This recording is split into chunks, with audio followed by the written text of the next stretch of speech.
Support for Elwood City Limits is brought to you by Facebook, Facebook.com/Elwood City Limits, Twitter, @ECL Podcast, Tumblr, ElwoodCityLimits.tumblr.com, and Gmail. ElwoodCityLimits@gmail.com. And from listeners like you. Thank you.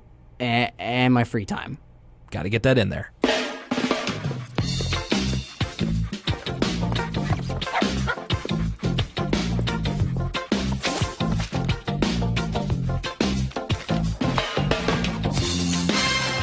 Well, if things sound a little bit more echoey in here, there's a very good reason. Lucas, I'm sitting right now in my living room, and everything has been basically taken away. I can see how dirty the floor is, and I'm sitting in one of the only 2 chairs remaining in my apartment because I am getting ready for the big move, just as you did about a month ago. Get out of here, Max Keeble, because it's Will Young's big move. Man, oh man, I remember seeing commercials for that back in the day. Did you ever see Max Keeble's Big Move? Was that part of your childhood? I saw Max Keeble's big move in theaters. In what? Sorry. In theaters. Oh, in theaters. So I thought you said in features. Gotcha. Is it any good? Max Keeble's big move? I could not tell you for the life of me. As a child, as a young man, I enjoyed it, but I also enjoyed the movie Big Fat Liar, which came around the same time. So I couldn't tell you if they hold up. Frankie Muniz in Big Fat Liar. And yeah, that's definitely one that both of those I skipped in theaters, although I think I wanted to see Max Keeble's Big Move for the amount of times I saw it on Fox Kids on Saturday morning. And yeah, thankfully the humidity has cut down a little bit, and we aren't. I mean, I'm still starting to sweat a little bit with the window closed, but not nearly as much as if it was 35 degrees with the humidity or something. Hopefully, you're not feeling too bad either. Well, if anything, winter is here because Game of Thrones is back. Well, it's the Game of Thrones cast. You got me, your number one Jon Snow fan, Lucas Mancini, with my co-host. He's the leader of the Night's Watch. It's Will Young. I'm excited. Season 7, buddy. Yeah, I guess I would be more the Samwell Tarly to your Jon Snow, if anything else. Oh, I didn't know you watched Game of Thrones. I was just goofing. No, I don't really. That's half. That's like a third reading the books, a third watching the first season and a half, and then a third cultural osmosis. So, I pick up what I pick up, but I'm not really a regular watcher myself. I mean, it's hard to avoid. You could pretty much figure out a lot of Game of Thrones by people's t-shirts. Absolutely. It's like, okay, the North remembers something. Yeah. Or just the North remembers, or I have friends who are huge into it, and so, I could probably identify the major houses, at least by, the first couple of seasons. I don't know how many houses we're into by now, or how many have fallen. Speaking of remembering, we do a show about Arthur. Yeah, remember Arthur? We talk about it every week, and this is the episodic Arthur podcast. I'm sorry, if you were looking for a cast of Ice and Fire, then you'll have to look elsewhere. I'm sure that there are tens of Game of Thrones podcasts on your local podcast dispensary. My name's Will Young, and my co-host is, of course, the Jon Snow of this podcast, Lucas Mancini. That's a very good compliment, Will. I appreciate it. Well, that's good, because I meant it as such, but I have no idea how popular or unpopular he is. I would say he's among the most popular. Okay, well then... Given that people held actual real funerals for him when, spoilers. Oh, man. Also spoilers, we got 2 Arthur episodes to talk about today, at least 2 stories. Yeah, we're going to be spoiling the mess out of them, and we've got ourselves 2 more Arthur stories in one nice little 24-minute episode, so let's get into it. Our first one today is Lost. And I said at the end of the last episode, if you missed it, I said we're going to have to get all the Lost references. No, Lucas said we have to get all the Lost references out, and I said it's going to be polluted with them. And I only get the title out, and we have an impression of the opening credits of Lost. Ask your parents about Lost, kids. Yeah, tell them about the numbers. Man, I was a huge, huge Lost fan. That was one of the... Who was it? It was great. I'm happy to say that was one of the shows that like I knew enough to get in on the ground floor. Like I watched it from pilot to series finale as it happened. Were you on like the Lost forums with all your fan theories? No, but a couple of my close friends were, and they were really kind of into that side of things. I didn't really. I just kind of watched it with my family and kind of left it at that. Were you Team Jack or Team the other guy? Sawyer? No, Locke. Yeah. No, Sawyer. Yeah, it's Jack or Sawyer. Because I'm talking about love interests here. Like, love interest. I was always Team yeah, Sawyer. yeah. I was always Team Sawyer really? because no, he's a handsy hunk. That Sawyer, man. Yeah, but Jack thought he Jack was tried to destined take out for his big things.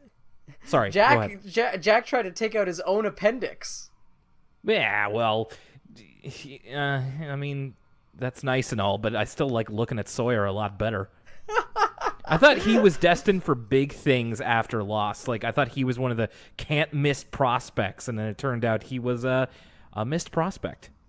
Yeah. Same with the guy who played Jack. The only other thing I've seen him in is, like, he pops up here and there. Like, he was in the movie Vantage Point as the, spoilers for the film Vantage Point, the security guard who's actually evil the whole time. He was? Oh, yeah. It turns out that was the vantage point that solved it all, was the security guard who shot the guy. He was like the main character that like the poster focused on. That's crazy. I know. No, but he was also in the Speed Racer movie. Oh, right. He plays Racer X. A lot of people like that Speed Racer movie. It's a good movie.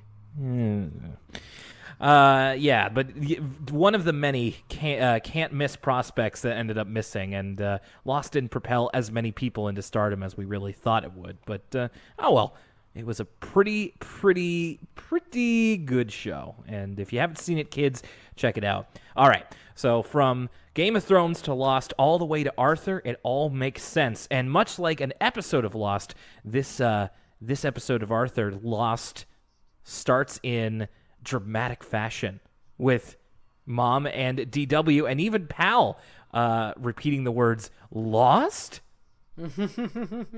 Somebody else who's not me, make a supercut of how many times we say "lost" in this episode. But yeah, it's the Mom's on the phone and somebody's clearly telling her that someone or something is lost, and Dad's like, "Who's lost?" And then we get DW's Emmy performance where she's just like, "Arthur's lost, Daddy. He's lost, and I didn't even get to say goodbye." It's real emotional in the Reed house, but it's pretty scary stuff having your kids get lost. It's true. Now, Will, have you ever been lost? Not to this degree. I'm sure that I've been lost before in, like, department stores or what have you, but it was never like, have the, call the police kind of lost. I was called the police lost one time. I was on the father-son camping trip, a thing my dad and I used to do annually with a bunch of his friends and their sons. And I went biking with a buddy, but he didn't want to keep biking, and so he turned back and went to camp, and I just kept biking by myself. And I took a left when I should have took a right, and then I biked for like 9 kilometers because I thought it would eventually loop back around, but it didn't. And so then I like came across these strangers. I was like 8 or something at the time, and I'm like, and I was biking on the highway. It was a bad scene. Oh, and man. then I came across these strangers portaging, and I was like, I'm lost. Oh. And so eventually we got like the park rangers to pick me up in the Jeep. But that was my story of me being lost to the extent of people were like, "Where's Lucas?" Oh, jeez. I mean, that and one time I didn't want to put on sunscreen, and so I hid behind my parents' shed for like an hour, and they got really mad at me when they found me because they thought I was Gonzo. How old were you when that happened? Oh, I don't remember. I have no idea. You must have been Let me really. tell you, it was not recent. No, you must have been really young to be afraid of putting on sunscreen, so you hid for an hour. Oh, it wasn't that I was afraid of putting on sunscreen. I just didn't like it. It's just cold on your body. It's kind of gross and slimy. Well, but it's a necessary evil. Yeah, so Arthur, it seems, has been lost at some point, and Mom and Dad go and kind of mobilize to get him, and DW is very, very affected by this. We end up the cold open by her just screaming, "Arthur, where are you?" And she's really upset. Yeah, almost to the point where she seems so upset that, like, it kind of explains where we continue the episode, because almost all of the tension is immediately sucked out of the room. Because it's a non-linear episode. We get DW screaming in anguish that Arthur's lost. Smash cut to title, and then, oh, we found Arthur.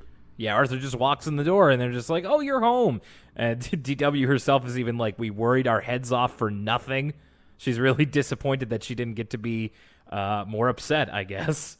But yeah, this is, like you said, told in a non-linear fashion. It's Arthur kind of recapping his story. I guess we begin in medias res with the whole thing.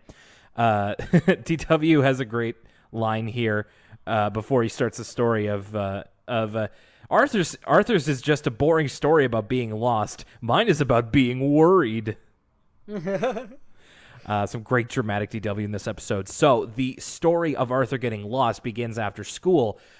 He needs to go to a swimming lesson on a kind of farther away part of town, so he has to take public transit. He's got to take the bus, which, because mom is too busy, she has to take DW to her pageant of foods, where DW is playing the mashed potatoes, which explains the outfit she was wearing at the very beginning. It's like if you didn't know it was mashed potatoes, it kind of looks like she's covered in like cottage cheese or something, and has like some sort of weird discus skirt.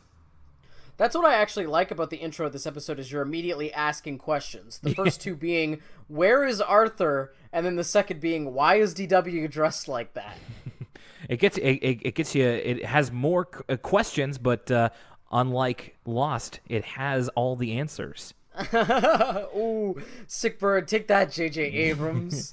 So Arthur isn't really thinking anything of taking the public bus, which good for him. I didn't take the bus regularly until I was like a teenager, and I did not understand the system before it was kind of explained to me. But he doesn't think anything of it, and he would have probably been fine if it wasn't for Buster and Francine, who are very much kind of unintentionally putting the scare on him of all the horror stories they've heard of people who have taken the bus.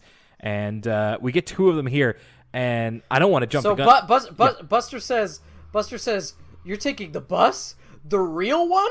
The one that goes to the edge of town? And I thought back to how excited Binky was at the prospect of seeing the edge of town when they were in that baseball game. If you remember when Francine's dad threatened to take them to the edge of town as a joke, and Binky was like, I'll never get to see the edge of town. Well, I'll never get to see the outskirts of town. That's right. Yeah, the outskirts, yeah. The Elwood city limits, if you will. Ooh. Yeah, so Buster and Francine both have an idea of, the worst thing that could happen to you on the bus. Buster's... Okay, so these two things here are probably my favorite part of this episode. This gets wild. It's certainly the stuff I remembered most from this episode. This is one of those Arthur moments that have always been burned into my brain. I find more and more it's these cutaways that are just so ridiculous, and this one particularly so frightening. It's the things that really stick with me as a kid, rather than your typical slice-of-life stories. Frightening is the word. So Buster's imagination is that Arthur is riding the bus, and they are clearly going through like a rural area, and he just taps the bus driver on the shoulder like, excuse me, I think I should have gotten off by now. And the bus driver says, and you notice we never see his face before the big reveal. He's like, you got the wrong bus, kid. This bus don't make any stops. Just like doesn't make any stops, but that's impossible. And then the guy turns around and goes, oh, really? And he becomes this, like, his face morphs into this horrendous, like, alien squid monster with these two flappy tentacles. And then all of a sudden, everybody in the bus turns into this same alien. It's like, it's a real, like, holy shit moment. Well, also, then the bus transforms into a spaceship and flies up into the sky. And this is apparently Buster's worst case scenario. And I mean, it's pretty horrifying if you don't know where it's coming from. And then Francine's just like, yeah, I heard that too. It was on a movie on TV last week. But so Francine says that kind of thing can't happen, but you better make sure that you have enough money, because she heard of one kid who didn't have enough money for the bus and it never let him off. And so this is Francine's imagination, where the bus lets off at the pool or whatever, and then he stops Arthur from leaving. This one really makes me laugh. It's really funny. So the bus driver is keeping Arthur hostage because he doesn't have the correct change. And there's a shot of Arthur as he's trying to escape from the bus. He doesn't have any shoes. He is long since out. Yeah. Right. So this is after, I want everybody to keep in mind, this is after supposedly years have gone by of Buster being on the bus. It's really like a terminal. You ever see the movie Terminal with Tom Hanks? I know what you're talking about, yeah. Okay, it's very much a Terminal with Tom Hanks situation where Tom Hanks couldn't leave the terminal because of passport issues, so he essentially lived in an airport for like 10 years. The same thing's happening to Buster, except the bus driver does not age. Yet, okay, go on and describe how Arthur has. Right. So the bus driver, who is the real bus driver at the end. So Arthur, he says in a line of dialogue, he says, "Can't you just let me go? I've been here for 40 years." And so Arthur at this time is 48 years old. Yeah, he's not wearing any shoes. He's long since outgrown his pants to the point where like. They're just basically look like shorts, and the same with like his classic yellow shirt. He's got like those Hulk pants, like with the frayed bottom. Yeah, he's clearly been wearing these for 40 years, and and he's just like, I don't have any more money. It's in my other pants. And then we get like the line read of the episode, which is, guess you should have thought of that before you got on the bus, old man. God. So funny. That's my favorite part about the whole. That's my favorite part about the whole thing, though, is like Arthur's got 5 o'clock shadow. He's got these Hulk pants, but then when we cut back to the bus driver, he hasn't aged a year, which doesn't make any sense. No, there's a lot about this that doesn't make any sense. I will say, first of all, not having enough money in a given situation is like a low-key top fear of mine. Whether it's the bus or whether it's a restaurant or something. That is absolutely something that I am nervous about all the time. But this not exactly to this extreme, because the question I had was, what does the bus driver expect to gain from this whole situation of keeping Arthur trapped for 40 years until he can pay his debt, but he's never going to make more money? There's no way he could get the money, so he's just kind of keeping him trapped until he dies, I guess. Well, obviously, he just wants Arthur to pay the debt with his immortal soul. Do you think this is like a Lucifer in disguise situation? Or maybe like a Hotel California situation. Oh, you can pay the toll, but you'll never leave? Yeah, exactly. Check in any time you like. Oh, jeez. But at least there's stuff to do with the Hotel California. This is just a bus. Oh, touche. Now thinking about it, I wonder if the movie that Buster was watching that made him think about a bus that you could never get off was Snowpiercer. Maybe, although it would be more prescient. I don't think that's the right word. It would be better if the people, instead of turning into squids, turned into like cricket people. Cricket people, exactly. Yeah, and his brain just kind of molded that together. Arthur does indeed take the bus. While he's on there, he's kind of a little bit nervous after, of course, Buster put the fear of alien squids into him, and he kind of sits down and then starts reading a book about squids, actually. So maybe that's kind of where Arthur filled in the gap in his head. Arthur's got squids on the brain. He must have been playing that Splatoon 2 like myself. That's right. Maybe that's another big reason why either he's playing the original or the new sequel. Did you get Splatoon 2? Yeah, it's lit. It's very, very good. I highly recommend it. Rolling around with those splat dualies. People better watch out, because I'm coming. Splatoon 2, 2 thumbs up from myself. And I also think Arthur probably would have liked it as well, since he's got squids on the brain so much lately. Does the Switch work on like a friend code system like the Wii and the Wii U did? Exactly. So you got to give someone their friend code, and then it's actually really clunky. A message shows up, and it's like just their name. So if you know multiple people with the same name, it's like, is this the Will I know, or is this just a different random Will that got my friend code? But still, it's still a fun time. If any of our listeners have Splatoon 2 on the Switch, would you be willing to swap friend codes with them? Possibly. I do not have my friend code offhand, so I'll have to get back to you on that one next week. Well, I could like facilitate between you, but yeah, keep that in mind. I wonder if there would be any of our listeners who would like to play a game of Splatoon 2 with Lucas Mancini. So Arthur is reading a book on squids and then ends up falling asleep on the bus, and as he explains, that happened because he was up late reading comic books by flashlight under the covers. Did you ever sneak anything after, like, did you ever stay up past your bedtime in your bedroom doing something like reading or playing video games or whatever? I would download episodes of the One Up show onto my iPod Nano, which was able to watch video podcasts. And so I would watch like episodes of the One Up show, and my parents would always get super mad at me and tell me to go to bed because they could hear me laughing at the openings. What's the One Up show? Oh, it was back when EGM used to exist. They had their online component was called oneup.com. And the One Up show was the video podcast that went along with it. I still get nostalgic for the One Up show here and there, so I'll look up the theme song on YouTube. It's this like little ditty where it's like, I don't want to go to work today. I want to stay home and play video games. It's like it's one of those childhood things that really I only remember and no one ever talks about. I remember I had a brief flirtation with video podcasts as well. Mine was the Chikara Podcast A Go-Go. Oh my goodness gracious.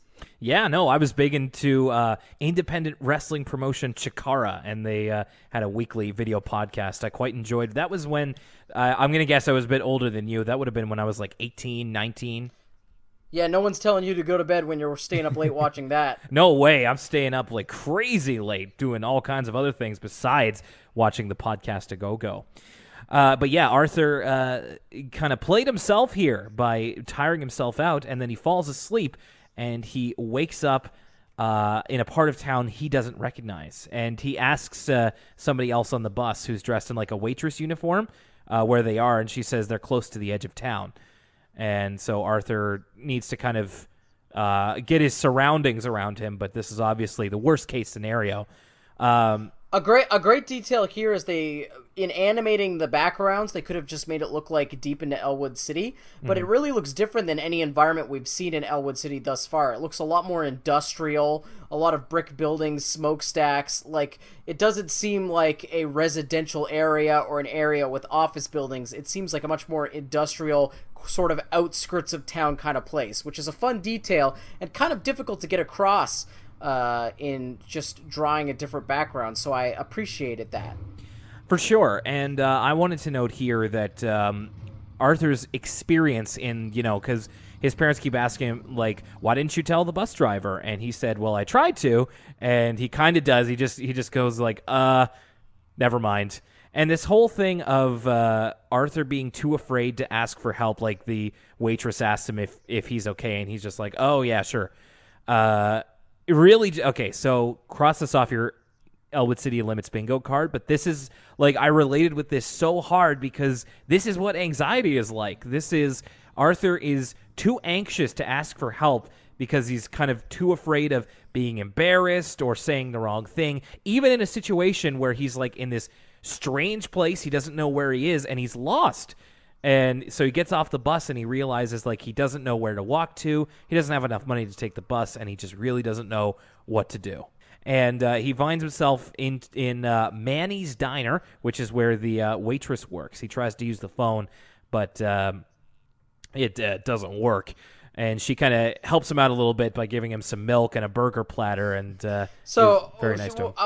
I'll stop you there. There's a bunch of questions about this. First of all, she says, that old phone, I'm always asking Manny to fix it. And then we cut to a picture of Manny, who's the owner, and he looks like sort of an Arthurized version of like Pee Wee Herman or something. That's funny. Do you think so? That's the closest comparison. He's got these rosy cheeks. The other thing is that what kind of establishment only has one phone being a payphone, and then they don't have a landline like for business calls? That was strange. Yeah, that's a good point.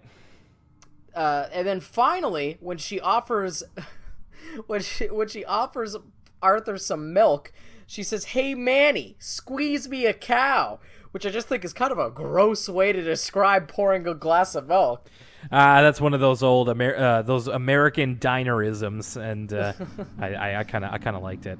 So at this point, DW is very anxious to tell her side of the story, which is kind of filling in the blanks of what happened at Arthur's house while this was all going on.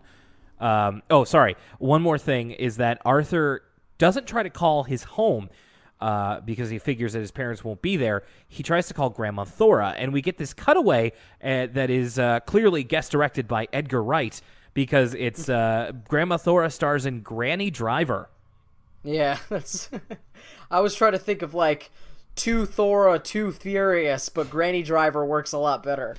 So it's, he pictures Grandma Thora as, like, putting up like a police siren on her car, and she's like talking to him over a CB radio, just like, "Hold on, sweetie." And it's this whole, like, she does a bunch of stunt driving, gets to an unfinished part of the highway, and does like this huge Blues Brothers jump over it, and eventually makes it to him, and there's like a rainbow and everything. So that's how much of a superhero Arthur thinks Grandma Thora is. So DW's side of the story, she has a couple good lines in here. She's just like, Mom says, "All right, you can tell your story now, DW." And she says, "Well, while you were busy stuffing your face, Mom and I were hard at work." And so back at the house, DW is in her mashed potatoes outfit, and the phone's ringing. She picks it up, and she just goes, "What do you want?" And DW's mom responds the exact same way I would have, where she's like, "DW!" Like, that is a really rude way to answer the phone. Absolutely it is. And Mom relates kind of how upset she got when they got the call that Arthur was missing. So back at the diner, the waitress recommends that he talk to the bus driver to tell him that he's lost. And Arthur's kind of afraid that the bus driver will be mad, which, again, anxiety. And she says that the bus driver's name is Sam and that he can help Arthur. So Arthur catches the bus before it leaves, and there's a bit of a moment where you think that the bus driver's going to be real surly, but then it turns out that, just like, "Hey, don't sweat it, kid. It happens all the time." And it is the same bus driver from the Buster and Francine imagination sequences. So we're kind of already having him being set up as a potential villain, but then he just ends up being really cool and ends up taking Arthur home. I really like the voice actor they chose for Sam. Like, he's got this, like, blue-collar accent, but he's also got this, like, very adult, like, "Oh, I'm this authority figure, and I'm nice, and I'm going to help you out" kind of voice. It was a good casting. Yeah, I agree. I put him down here as a bit of a Jon Favreau type of a guy who's like very surly looking and can kind of be very curt and short, but at the same time can also appear to be very friendly at the drop of a dime. So yeah, no, I agree, and that's a good point. So then after that, Arthur got led home, and everybody's just kind of happy to have him home. And we're essentially at the end of the episode right here, and it ends with Arthur going to bed, and then DW coming into his room, shining a flashlight in his face, and then being like, "I'm just came in to make sure that you won't be lost." And she said that, "Arthur, you really scared me when you got lost. Please, can you not get lost again?" And Arthur kind of, as he goes to sleep, promises that he'll never get lost, and they both kind of fall asleep, and I thought that was really, really sweet. It's always nice once in a while to get an episode where Arthur and DW aren't at each other's throats and are more loving with each other. You can't do it all the time because they're like one of the best conflicts in the show, but it is nice to know that, they still do love each other. And it's a good payoff. Oh, sorry. No problem. No, go ahead. Yeah, it's a good payoff as well, just to have him be like kind of half awake as he says it as well. So it's not too hokey, but it's still kind of a genuine moment. Mm-hmm. And now a word from us kids. And now a word from us kids. Okay, so we've talked about in this segment before how sometimes, especially in this season, I think, the relation between the episode and the kids segment is kind of dubious sometimes. Like, they're really stretching it. This has got to be the biggest stretch in Arthur to date. They bring it back around a little bit, kind of, but really, like, I was scratching my head for maybe the first minute or so of this A Word From Us Kids segment, because it could not have less to do with the Arthur episode. Absolutely, because it starts off with a kid being like, I think if Arthur had a map, he wouldn't have gotten lost. Which then, hey, thanks a lot. Like, good job. Not to rag on this kid or anything, but like, yeah, no duh. Anyway, and then they're talking about how they're doing a project by creating maps. Except it's not like necessarily maps of a city or anything. It's like maps of all kinds of different things. Like a couple kids show up like a map of their body, and like it's an episode of the Magic School Bus or something. Oh, sorry. That's my issue with it, is that had it been just maps of a city, I would have said, okay, this kind of has to do with the episode. But they kick it off with not one, but two different maps of the human body, which has one, that's barely a map, that's more of a cross-section for a medical journal, and two, that has, like, nothing to do with either of these episodes. No, not at all. And there's one here that I think is just kind of cheating, and it's like a map of the food chain, and it's just a drawing of smaller fish getting eaten by bigger fish. And, like, that's not really a map. That's just it's more of a diagram. Not to be pedantic about it, but, like, that seems like something that you'd be like, yeah, it's technically a map. Give me my grade, sort of thing. And although I will, been a little bit harsh here. There is one part of this that I think is really cute, and it's the little girl who does the map of her heart, which is all the things that she loves, like her family, her teacher, candy. That was cute. I'll give that points. But otherwise, I thought this segment was rather spurious in terms of relation to the episode. One kid does a map of his stomach, and he talks about what he ate for that day. And let me just say, I didn't write down everything he said, but this kid's diet is far from ketogenic.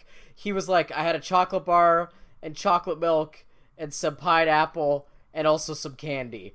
And it was like, whoo, I'm not sure. You should talk to the kid who was doing the map of the food chain, because you could learn a thing or two. Got him. Also, shout out to the kid wearing the Night of the Living Dead t-shirt. Rest in peace, George Romero. I was surprised to see this preschool-aged kid, or very young, like grade 1 aged kid, wearing a Night of the Living Dead t-shirt. I totally missed that. Yeah, you could see it. There's a shot of a kid wearing a Green Bay Packers t-shirt, and I paused to see him. And then in the corner, there's a kid wearing a Night of the Living Dead shirt, which is pretty cool. And then finally, the other note I wanted to make is there's this weird editing moment where near the end of the segment, there's just a cut to a kid. The camera is above him, and he's like looking up from like below you. So he's kind of got this creepy look on his eyes, and he just goes, I love maps. We love maps. And then it cuts away from him immediately. I guess I must have only been paying half attention. I kind of missed that one too. Seems I missed a couple of good things. Actually, I rewatched the remake of Night of the Living Dead from 1990. The color one is up on Netflix, and that's pretty good. The original is one of my favorites. You can watch that for free on Google. Just Google search Night of the Living Dead. But the color remake is actually a lot better than I remember it being. See, when you said remake, I was like, was he watching the Zack Snyder film? No, that's a remake of Dawn of the Dead, yeah. And that movie's really good too. Really good, maybe not. It is Zack Snyder's best movie, in my opinion. But I wouldn't go as far as to say that it's really good. That movie's got a really, really amazing first 10 minutes, and then the rest of the movie's just kind of okay. I agree that it's his best movie. I disagree in that I like it a lot better than you do, but fair enough. We can at least come to an agreement on one part of that. And now, back to Arthur. Okay, and the second half of the episode is the short, quick summer. This one starts at the beginning of the last minutes of school, which was a really nice little blast of nostalgia there, because of course you and I, we don't get the feeling anymore of being in school for the last minutes before summer vacation starts. You and I don't really have the typical school summer vacation anymore. Yeah, unless I want to throw on Dazed and Confused.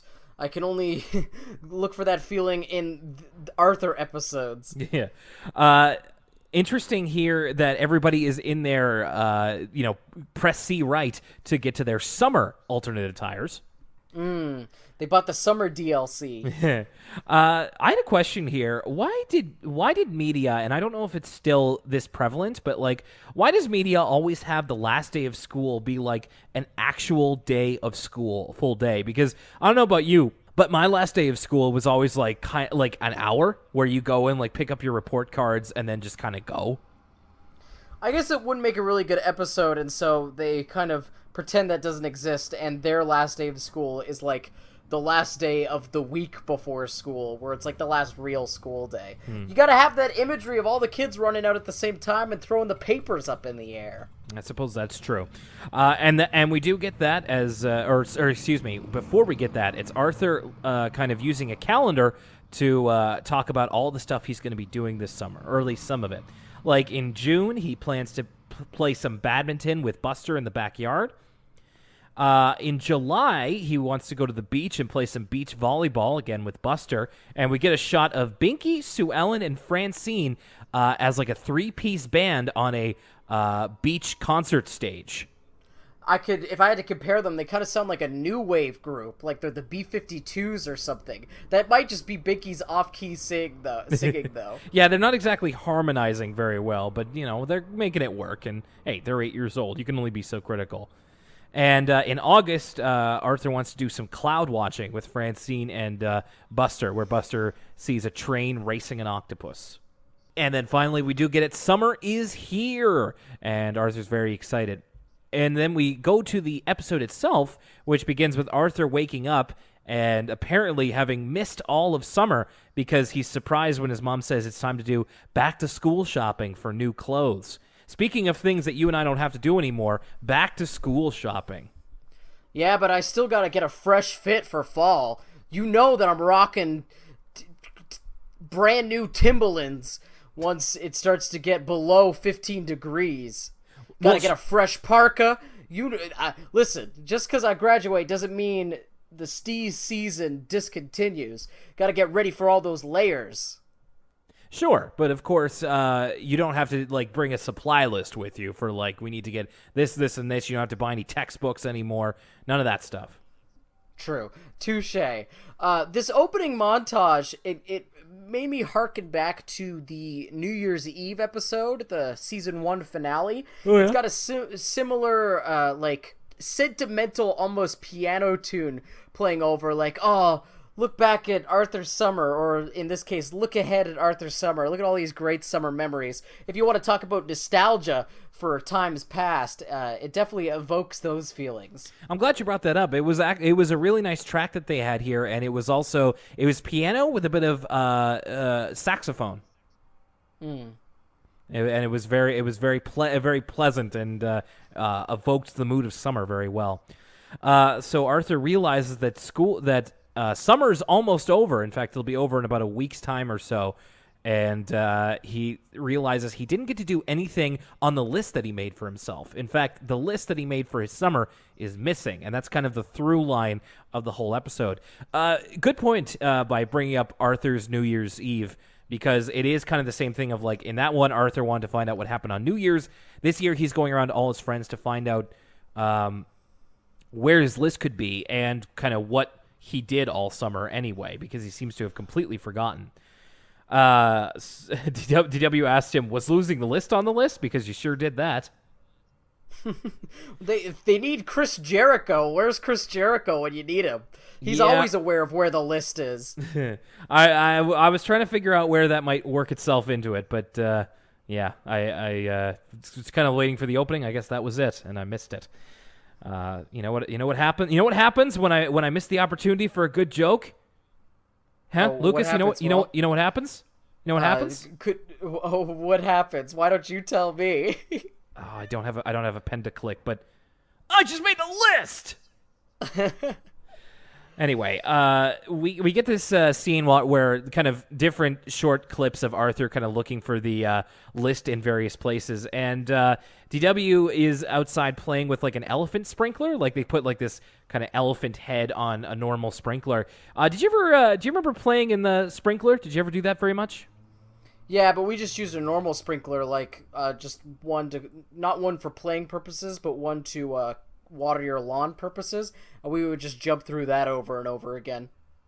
Oh, sure. Yeah. No, I had, there were like 2 different sprinklers that we used, and but exactly, like you don't need to necessarily like a gimmick one or anything, but that one was a lot of fun. Did you ever slip and slide? Did you ever have any slip and slides? We did. I always remember them seeming way less fun in real life than they were in the commercials. Maybe I just wasn't getting a good angle, or I didn't have enough body mass to really work up some speed on the slip and slide. But I remember them being a recipe for getting more of a, like, what's it called? Like a rope burn, it felt like, when they weren't wet enough, or I just don't have fond memories of the slip and slide. How about yourself? That was always my biggest concern, was like if the slip and slide wasn't wet enough, like what's the chafage situation there? And yeah, especially for a big guy like me, that like my body is not kind at all to chafing or burns of any kind. Never did the slip and slide, but I've always been curious to try because I know it's a big part of a lot of people's summer experience. We start off, Arthur is in the treehouse with Buster, just kind of trying to figure out what he even did this summer. Buster wants to play a board game called Kangaroo Court, where Sue the kangaroo cavorts in a Kawaii courtroom. And I love this line. It's just fun, not educational. Can't beat that. So another kind of shot at the bow of like educational content. I get the feeling that Buster would be way into like adult board games later in life. Like, it starts with Kangaroo Court. How long until Buster's playing Arkham Horror?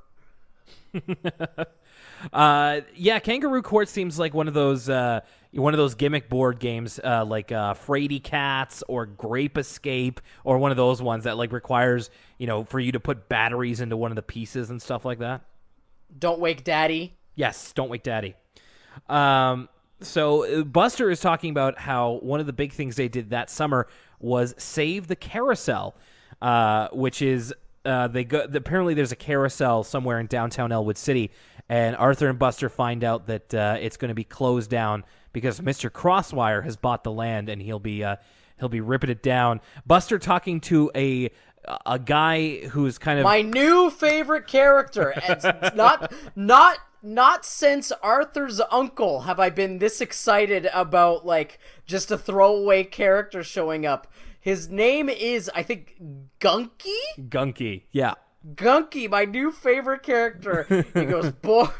And this whole situation, it's straight out of like just one of those like Electric Boogaloo movies where it's like, we gotta save the community center, right? Because or like the Muppets movie that came out a couple of years back where it's like, oh, the big bad corporations bought the community center and now they're gonna tear it down, so we gotta have a benefit concert, something like that. Gunky's giving them the bad news and Gunky's like, I'm sorry boys, but Mr. Crosswire, but I love him. I love Gunky. I want to see like more about what's up with Gunky. Mr. Crosswire's bought the land. I hear he's ripping it down. I'm getting like Gunky feels like a Homestar Runner character or something. I love it. I hear he's ripping it down. Or it's like Coach Z. He's like, well, there, boys, when you get the land bought in the garden bar with your border in it. That's a really good Coach Z. I like your Coach Z. Hey, I misspeak all the time, so I have a soft spot in my heart for Coach Z. Great jorb there, Homestar. They listen in on a meeting at Crosswire Motors where some guy is like, we'll have the plans. It's like, we'll have it ripped down by the end of the week, Mr. Crosswire. And I was just like, how did they get into Mr. Crosswire's boardroom? How did they know when this meeting was happening? Because it's just like they're just off the street in their summer clothes and they're just like peering in behind a glass wall. My other favorite detail about this is that Mr. Crosswire, the reason for him buying the land that the carousel is on is because he wants to replace it with grease pits. Yeah. He even has like a billboard of like carousel cents, grease pit $sign. I didn't notice that. That's hilarious. So they relay this plan to everybody at the Sugar Bowl, and Pinky has a great line of, grease pits could be fun too. And Buster has to explain to him, they're not for us to play in, they're for his car business. Oh, this whole thing is so great. Like it's literally like a mini 80s movie in this Arthur episode. It was so out of left field. I wasn't expecting it at all. But we get this like and it's true because it's like the Sandlot or one of these things where like a bunch of kids work together to save something, but it's just condensed as a cutaway in this Arthur episode. I was really surprised. Yeah, I was kind of thinking that it could have been its own episode if they really wanted it to be, but I like how it's kind of maybe not thrown away, but used disposably here to kind of make this point.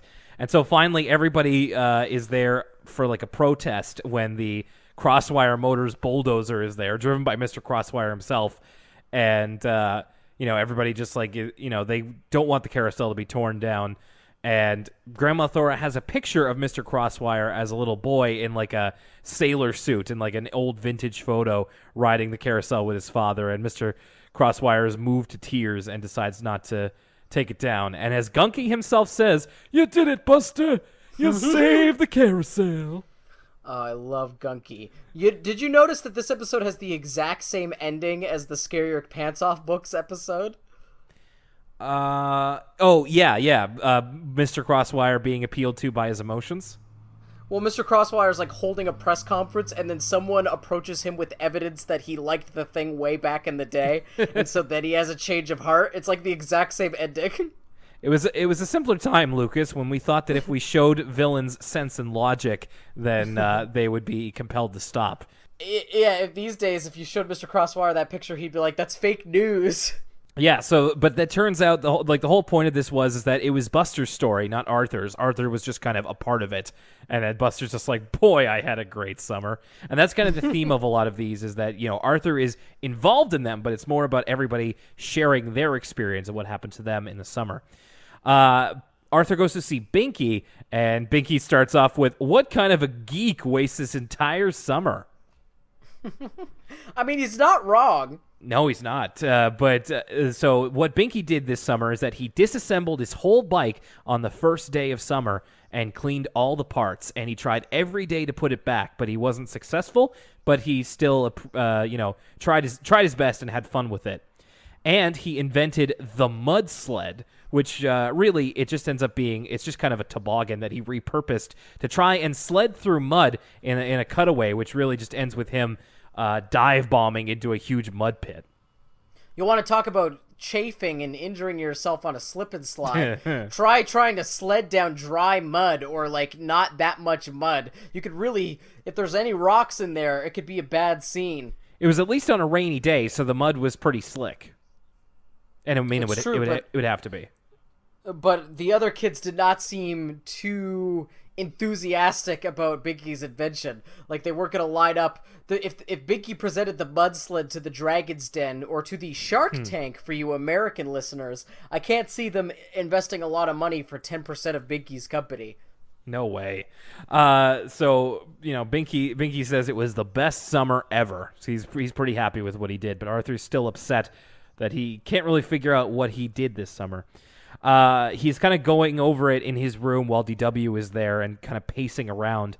And DW, what her big thing from the summer is that she was there when Kate said her quote-unquote first word. And her memory of it is that Kate says the word and then calls mom and dad up, and they're just like, "What did she say?"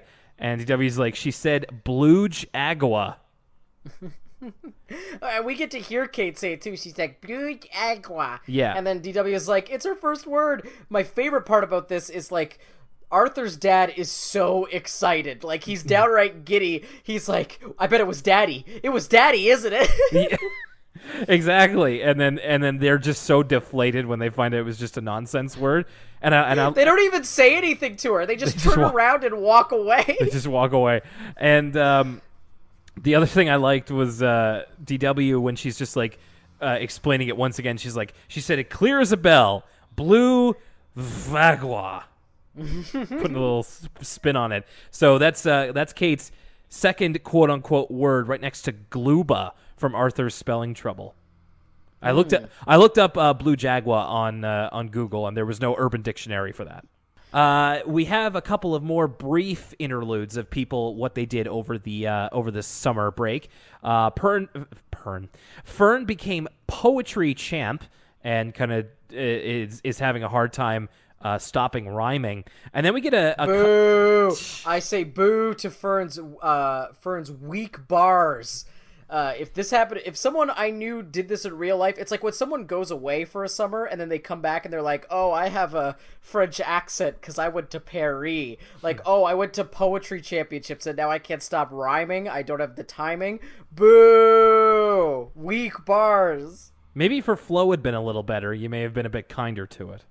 That's true. Maybe if she, instead of going A, B, A, B, A, B, if she changed up the rhyme scheme a little bit, I'd be a little bit more willing to accept it. Maybe she was like raindrop, drop top, cooking up dope in the crock pot. Then you would have been kinder to it. By the way, thanks a lot, because now not only do I know who Migos are, but I've had Bad and Bougie in my head for the last week. Well, I'll tell you what, Will. If it wasn't for me introducing it to you, you and the rest of the world know who Migos are now, so you would have figured it out eventually. I suppose so. So we actually get a cutaway for this next one. It's Sue Ellen, who learned a magic trick over the summer because Mr. Ratburn moonlights in the summer at Jack's joke shop. So he teaches her this really complicated card trick that at first seems like it's going to be, your typical pick a card thing. But as we see her perform it in front of Ratburn, it involves like smoke and disappearance and like sleight of hand. And so this is more getting into the Chris Angel style of magic rather than I was just gonna say Sue Ellen mind freak, and I think what really pushes it over the top is when Sue Ellen claps her hands together, makes the stack of cards disappear, puts her palm out, and then they fall from the ceiling. Yeah, that's just like you had me up until there, and I'm just like, all right, now we're dealing with some, like you said, mind freak type stuff.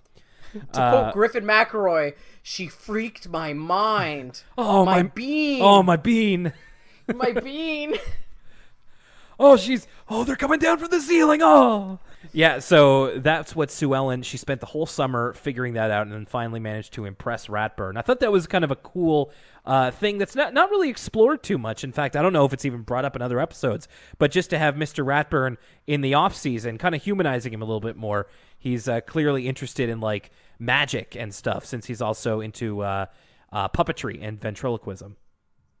Yeah, these two, like, the magic bit and the save the carousel are both like two small 3-act stories. Like they're full beginning, middle, and end stories with like conclusions. Like one is about Sue Ellen not giving up and trying until she could complete the trick under the guidance of Mr. Ratburn, and the other one is Buster saving a town landmark. Like, it's funny how much is fit into this one episode. You're right, and these two really could have probably existed as their own episodes if they were fleshed out a little bit. But yeah, interesting. You're absolutely right there. Arthur goes to see Francine and Prunella, who are at Prunella's house, and they are trying to dig through to the Earth's core so that they can find rare minerals there. And so, dig into the Earth's core, they're kids, whatever. My question is, how did they get permission to dig this hole, which is, the size of my living room at this point? It's true that, like, they're going to have to do some major landscaping after they're done. I also want to say they're not just looking for rare minerals. They're looking for, like, I forget what it is, but it's more Rubella's nonsense mysticism of, like, oh, these minerals will, like, read your thoughts and emotions. And so I was happy to hear the smash cut of immediately to Brain explaining why their plan's not going to work, because if they got anywhere near the Earth's core, their shovels would melt. That's right. We go immediately to Brain. I believe it was like to see the future or something, minerals to see the future. And Brain is working on a rocket that a self-propelled rocket, and he tells Arthur that he was busy at summer school all summer, but he wasn't in it. He was teaching it, science and soccer. And I'm like, of course he was. I don't know. I feel like as Brain becomes more fleshed out, the less I kind of like him. He reminds you too much of Neil deGrasse Tyson. Maybe a little bit. That might be it. And, as Neil deGrasse Tyson became fleshed out as a person, the less time I had for him.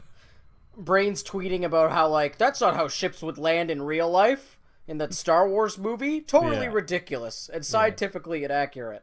Just a little bit, taking it a little bit too seriously. So at this point, Arthur is kind of making his way back home in defeat. He wasn't able to really figure out what he did. Francine and Prunella are covering up the hole, and he's just like, everybody had a great summer except me. And so he goes into his room, and it's a good thing that this episode wasn't like a mystery or something. It wasn't like, the mysterious hand or what have you. The point of the episode wasn't about where the list was. It was about Arthur's adventures and what we eventually wrap up with, because Arthur closes his bedroom door and finds the list on the back of the door. And this is very much like when he lost his glasses, quote unquote, and they were on his head. So Arthur, or I should say, very forgetful. Yeah, his spatial awareness needs work. So Arthur takes a look at his list and, it laments the fact that he can't do any of it because summer's over. But DW comes into his room while he's reading it and asks him about it, asks him to read it to her. And first off, he says, it was like, go on adventures. And Arthur said, I didn't do any of that. And she says, yeah, especially when you were inside reading whenever it was rainy. But then that leads to the start of the whole point of the episode, where it's like Arthur thinking about reading all of the books he did during the summer, which are some classics in there. He read The Three Musketeers, Treasure Island, Gulliver's Travels, and in doing so, found himself transported to wondrous worlds through the power of reading. The framing for this is as Arthur and DW are looking at this list, it's this great shot of like the sun is setting and Arthur sort of lamenting that summer's over, and through lighting and the way they frame the scene, they really do give off the vibe of like, oh, this is like the end of something. Like, we've come to the end of the journey of this episode of the summertime, and now this is Arthur's opportunity to look back at all that. Yeah, and the colors in it were really good too. I thought they really popped for what they were trying to accomplish. Arthur's second list item is travel to space, which he did in an imaginary way with Buster in the treehouse. So they had an adventure where they went to space. And the last one was learn to fly, which is Arthur, Francine, and Buster on bikes and doing a jump on like homemade platforms at the park. In these like, they look like the jumps in Excite Bike a little bit. Or just ramps. Yeah. I don't know. They reminded me a bit of Excite Bike, and Arthur imagines that he's on like a fighter jet, and he just like, well, I did actually do all of these things, just not in the way that he originally imagined that he would, and finds out that he didn't waste his summer. And he says thanks to DW, and she just goes like, it's like, I was trying to make him feel rotten, but now he feels even better. I'm a failure as a little sister. It's one of DW's better lines. Yeah. The episode ends with Arthur, Francine, and Buster roasting marshmallows in Arthur's backyard on like the grill, and they imagine themselves in like the Old West, as they're just like, school starts tomorrow, and it's going to be a nice rest after all the adventures I had this summer. Did you find, I don't know if maybe you thought of this, but I felt that the way that the dialogue was written here, it kind of felt like it was a bit of a King of the Hill reference. Like Arthur was kind of putting on a bit of a Hank Hill, and he was just like, they're roasting marshmallows instead of cracking beer, but it was just like, yep, school's going to be pretty relaxing after the adventures I've been on. Yep. Not a marshmallow? Yep. So I don't know. Maybe King of the Hill was it's around also that time.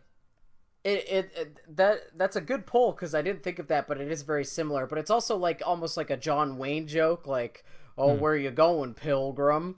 Like that. He's got that manner of speaking. Oh yeah. Okay. No, I buy that too. And that's where that episode ends, as they will begin another year of school, somehow in the third grade still. But that's a whole can of worms we don't have to get into. All right, let's head on back. We have to go back to the beginning of the episode. There it is. to talk about Lost! ! What'd you think of that one, Lucas? Well, much like the ending of the original Lost, I was actually kind of disappointed with this episode. Ooh. Because it was one of those episodes where I was really looking forward to it because I had remembered, like, some of the cutaways, like, Arthur being on the bus that never ends, and also Arthur being in the diner, stuff like that. So it was one of those episodes that had stuck with me since childhood. And upon watching it again, I think the thing that kind of ruined it for me is the way it's edited non-linearly. We already know, obviously I didn't think something bad was going to happen to Arthur, but we know right away that he's home. And because the story's kind of being told in reverse, like, Arthur is already home and he's working his way back, it takes all the tension away from the episode. I think this episode could have been, a better mystery of, like, okay, how do we end up here? Like, why is Arthur lost? And how is he going to get home? So it kind of sucks all the tension out knowing that he's home safe and he's just kind of recounting the details. I don't know if I was as disappointed in it as you are, but it is a very simple. It's a lot simpler of an episode than I think it starts out as seeming like, and it's important to know that kind of going in. I felt that there were a couple things that saved it from being one that I disliked, and by a couple things I mean the imagination sections at the beginning with Buster and Francine's idea of what the bus is like. I thought that those were on one hand, like, really creepy and sort of terrifying, and genuinely very funny. I think that it's also one that seemed like it was made for little kids. And, of course, it all is. Technically, it's a children's cartoon. But it's with the kind of message of, like, here's what to do if you ever get lost. Like, don't be afraid to ask for help and this sort of thing. Like, here's what Arthur did when he was in trouble. And I thought it ended on a very sweet note, too. So I would say it's very simple, almost more so than a lot of the other episodes we watch. But at the same time, there was a couple of things in there that were memorable to me. And so I think I will look back on this fondly, even though I probably wouldn't necessarily watch it again.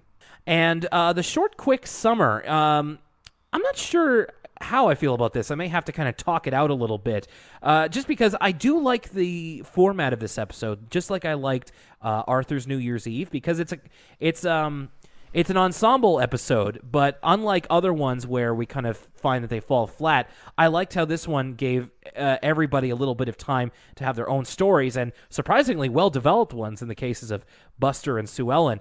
And I did like the message at the end of just how Arthur, he thought he didn't do what he wanted to do in the summer, and it all kind of got away from him. But then in the end, he actually did get up to some great adventures, and it's a nice little message of, like, hey, just, you don't have to set out to do exactly everything you want to do. Just have fun, and those will be the memories that you look back on. I kind of thought that it was a little bit of a fluffier episode, but that's totally fine. I mean, Arthur's not exactly like a hard-hitting drama or something. So I thought it was fun. I don't know. I wouldn't say it's like among the best episodes, but I liked it. It was fun. I really liked the Quick Summer episode. It reminded me of, like, a Richard Linklater film in the sense of, like, similarly to how not Wet Hot American Summer, similar to how Dazed and Confused sort of has kind of a plot, but it's more just like a bunch of snapshots of everybody, what they're doing on this day at this time. This episode is similar in the sense that it's like, okay, let's see how all the characters spent their summer, and are there any lessons to be learned from that? So I thought it was a really great slice and ability to look at all the different Arthur characters and how they would spend their summer. There was some lessons to be learned, like with Sue Ellen's episode, and that you have to keep at something to get good at it. And then there was some laughs, like in Buster's little side story, which I thought was hilarious, or Binky's as well was really funny. And I also liked the binding glue that held the whole episode together of Arthur learning the lesson that, like you said, you don't have to make all these grand plans. You just have to enjoy the time you have. There's also the nostalgia factor, but I also think it's just a really funny episode with, I love the bit where DW is talking about Kate's first word. The animation and all these things, like, there's great transitions at the start where it's showing, like, what Arthur expects to do all throughout a summer, and it's sort of this calendar with all the dates on it. And then, like I said, the finale of the episode, as they're kind of recounting the summer and they're in front of this sunset, I really enjoyed it. It was one of my favorite episodes so far, I think, of the second season. When you lay it all out like that, I think I tend to agree with you, but I also think that second season so far has been a little bit weaker than season 1. I don't know how many of the episodes we've seen so far I would call my favorite, but I think we're around maybe halfway through it, and if not, we're getting there. So there's plenty of time for other stuff to happen. I'm just not as blown away is not the right word, but I'm not as feeling as strongly about it as I did the first season around this time. I agree with you. I think the episodes that are hitting really hit hard, like this episode, and I think there was one episode before that I loved. And so those episodes are almost as good, if not better, as anything I saw in the first season. But everything else, there's a lot of like middle of the road episodes thus far. Yeah. Okay, so there it is, Lost and the Short, Quick Summer. Those are our thoughts on it. What did you think of the episodes? You can let us know, and we can tell you how. First of all, I just want to say, regarding last week's episode, sorry about the drop in microphone quality there. That's what happens when I forget to hook up my actual microphone to Audacity, and instead I ended up using my laptop microphone from a distance away, too. So apologies. I won't make that mistake again. Okay, so we are on social. Check us out there. Facebook.com/Elwood City Limits. Twitter @ECL Podcast. On Tumblr, elwoodcitylimits.tumblr.com. And if you would like to send us an email about your thoughts on the episode, any episode you've heard before, your thoughts on the podcast so far, or anything you'd like us to talk about, send it to elwoodcitylimits@gmail.com. I'm also very happy to say that last week, I sent out, right after we recorded the podcast, I sent out the package to our winner, Ultra Esky. So, Ultra Esky, you'll be getting that very soon. Hope you enjoy the Canadian and Nova Scotia contents of that package. And finally, if you want to keep listening to us, a couple ways you can do that. SoundCloud.com/Elwood City Limits, although I will kind of tip my hat a little bit here and say we will be changing providers within the next couple of weeks as soon as I can get around to it. And considering I will be out of a job in a couple of days, I'm going to have a lot of time on my hands. So sooner rather than later, our SoundCloud probably will not be available, or at least will not be updating as it used to. And we'll tell you all about that when we get to it. You can always find us on iTunes. Just search us out over there if you'd like. You can leave a rating and review. We really appreciate it. Thank you to everybody who has already. And you can also find us on the Google Play Store. Okay, so Lucas, I'm not going to say next week just because I'm in the middle of a move right now, and it's a big one, so I may feel like I want to take next week off in the midst of all this chaos, or I may feel like I really want to record next week because I may not have very much going on. So the next time that you and I have an episode together, this one is one that I think that you and I have been waiting for a long time. The first story is one that is going to be very anticipated. It's DW Goes to Washington. Timely. Very. Arthur continues not to disappoint when it comes to staying relevant in today's age. And the second half of that episode is called Arthur's Mystery, and I'm not even sure what that is, so the mystery is indeed afoot. DW Goes to Washington and Arthur's Mystery will be our next episode. Thanks so much for joining us once again. I've got this big move in front of me, but I'll just have to keep telling myself it'll all get done. Hey, Lucas moved in half the time that I did, and he's doing A-okay. So that's who I'm going to be drawing inspiration from this week. All right, so Lucas, anything else you got to say? Who's playing? All right, let's get it on out of here. This is Will Young for Elwood City Limits. Thanks a lot for listening, and we'll see you next time.